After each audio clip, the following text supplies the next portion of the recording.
Good evening. This is All India Radio Kohima. I'm Ningninem Hangsing with the news. The headlines. Prime Minister Narendra Modi says country must focus on sustainable environment. MLA and advisor Tovihoto Ayemi urges people, irrespective of tribe, community, religion, to uphold peaceful coexistence for prosperity of society. Nagaland government invites various organizations to discuss Naga peace process and ULB elections on Wednesday. State's weekly sample positivity rate for COVID-19 dips to 1%. As we start the bulletin, we appeal to our listeners to stay safe from COVID-19 by following these 4 simple steps. Get fully vaccinated, wear a face mask, maintain 6 feet for social distancing, focus on hand and face hygiene. And now the news in detail. Prime Minister Narendra Modi said the country must focus on developing sustainable environment that supports the vision of circular economy, promotes waste to wealth and encourages green development. He said every city should have a modern waste management system to strengthen the circular economy, and there should be modern sewage treatment plants to make every city water plus.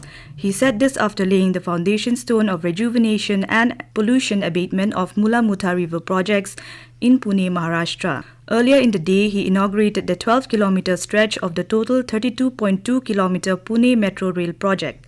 The entire project is being built at a total cost of more than 11,400 crore rupees. Mr. Modi also inaugurated an exhibition at Garware Metro Station and undertook a metro ride from there to Naga Metro Station. Modi said mass transportation, especially metro connectivity, is the need of the hour. He said in 2014, metro was operational only in Delhi NCR and other few cities, but now metros are operational or will soon begin operations in more than 24 cities. Advisor for Department of Power Tovihoto Ayemi said peace and unity are the key components of development in any society. He therefore urged the people, irrespective of tribe, community or religion, to promote and uphold peaceful coexistence with one another and strive together for prosperity and well-being of the society. Ayemi said this yesterday during a combined program of colony recognition and colony gate inauguration at Nagaland Colony, Burma Camp, Dimapur. He said the colony gate shall stand as a symbolic monument of integrity as a community. Stressing on the need to give emphasis on cleanliness, Tovihoto maintained that lack of civic sense and cleanliness does not only hamper development activities, but also create disagreements and misunderstandings among the residents. The advisor therefore said, people must emphasize on cleanliness, which will not only maintain healthy surroundings but also add to the artistic values and outlook of the colony. Nagaland government has extended invitation to political parties and tribal organizations to attend the consultative meeting to discuss Naga peace process and ULB election at the State Banquet Hall of CM's residential complex Kohima on March 9 at 10 a.m.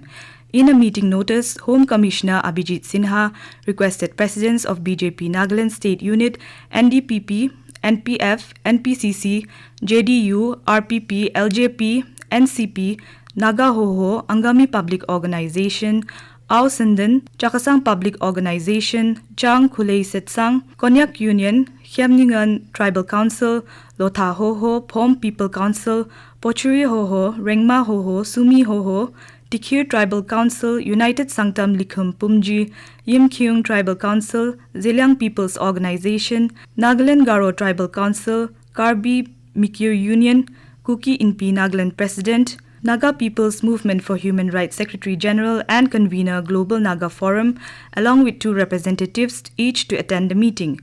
It may be mentioned that the notification issued on March 3 that the government had listed 4 agendas to be discussed at the meeting. That is, Naga Peace Process, ULB Election, AFSPA and NLTP Act. However, as per the notification issued on March 5, only 2 agendas have been listed for the meeting, Naga Peace Process and ULB Election. Nagaland Health and Family Welfare Department said the state registered 1% sample positivity rate for COVID-19 in the past week. The department in its weekly COVID bulletin said sample positivity rate remained below 5% for the last 2 weeks. Out of 2,138 samples tested, 2 returned positive. 3 COVID deaths, 2 from Dimapur and 1 from Kohima, were registered in the past week. The department said Vaccination of high-risk groups remains the most important preventive measure against hospitalization or death. In Nagaland, 15.56 lakh COVID-19 vaccination doses have been administered across all age groups, including 22,766 precautionary doses. The department said the month of February recorded 1,003 cases against 2,203 new cases in January 2022. The second round of the intensified mission Indradhanush 4.0 in the state will begin tomorrow and continue till 14th of March. State Immunization Officer, Health and Family Welfare Department, Dr. Ritu Thar, said Ayemi 4.0 is a special immunization drive for dropout and left-out children and pregnant women. He said the immunization will take place in 138 session sites of 12 districts: Kohima, Dimapur, Kifre, Noklak, Longleng, Mokokchung, Wokha, Mon, Peren, Pek, Tuensang, and Zuneboto. Dr. Thar said 560 children below 0 to 2 years and 133 pregnant women are targeted to be vaccinated in this second round of IMI. This news comes to you from All India Radio Kohima. You can also listen to this news bulletin on News on Air app and YouTube channel AIR News Kohima. Nagaland today reported one fresh COVID-19 positive case from Kohima, increasing the state's total case detection to 35,420. State Health and Family Welfare Department said 4 recoveries from the infection were also registered today. With this, the total recovery in the state has gone up to 33,124. Currently, the state has 58 active COVID-19 cases. External Affairs Minister S. Jaishankar has said that another 13 flights under Operation Ganga will bring home 2,500 Indian nationals stranded in war-torn Ukraine today. More than 13,000 Indian nationals have already returned to India from Ukraine's neighboring countries under Operation Ganga. Briefing media in New Delhi, External Affairs Minister spokesperson Arindam Bagchi said that 15 flights have landed in the last 24 hours with around 2,900 passengers on board. He said almost all Indians have now left Kharkiv city, which is a very positive development as the area remained a cause of concern from the last few days. Polling for 7th and last phase of assembly elections in Uttar Pradesh will be held tomorrow. All preparations are in place for 54 constituencies spread over 9 districts going to polls. A total of 613 candidates are in the fray. Campaigning for this phase ended last evening. Senior BJP leader and Prime Minister Narendra Modi held a meeting with the intellectual class of Varanasi yesterday. Modi also addressed a rally in Khajuri area. Samajwadi Party President Akhilesh Yadav also campaigned in the city yesterday, while Congress General Secretary Priyanka Gandhi Vadra held a road show. The Indian Embassy in Ukraine has requested all Indian nationals who still remain in Ukraine to fill up their details contained in the Google form on an urgent basis. The form has been given in the website and social media handle of the embassy. The Indian Embassy in Hungary has announced that it has begun its last leg of Operation Ganga flights today.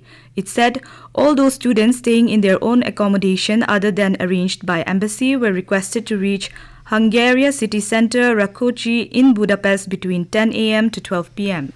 And now to end the news, the headlines once again. Prime Minister Narendra Modi says country must focus on sustainable environment. MLA and advisor H. Tovihoto Ayemi urges people irrespective of tribe, community, religion to uphold peaceful coexistence for prosperity of society. Nagaland government invites various organizations to discuss Naga peace process and ULB elections on Wednesday. State's weekly sample positivity rate for COVID-19 dips to 1%. That is all we have in this evening news bulletin. Have a pleasant night.